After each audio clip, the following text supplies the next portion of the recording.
الرحيم. خاصة الثورة العراقية الكبرى. تفضل شيخ. بسم الله الرحمن الرحيم. الحمد لله والصلاة والسلام على رسول الله وعلى آله وصحبه ومن والاه. نخبة خيرة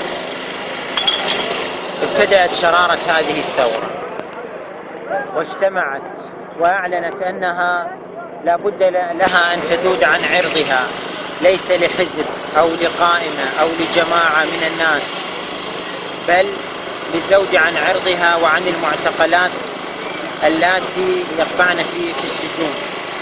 وإذا بهذه الشرارة تكون في الأنبار أجمع ويلتم حولها كل غيور من العراق، وها هي كما نرى اليوم في صلاح الدين، في الموصل، في كركوك، في ديالى، وسيواكب العدد الأكبر، لأنها بدأت ثورة ضد الظلم، والمسلم لا يرضى بالظلم، لأن الظلم ظلمات يوم القيامة.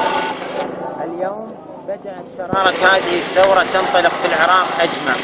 هذا الربيع العراقي بدأ ينطلق من الأنبار، أنا قلتها من أول أربعاء سينطلق الربيع العراقي، سينطلق من الأنبار وها هو عم الأرجاء. وصلى الله على سيدنا محمد وعلى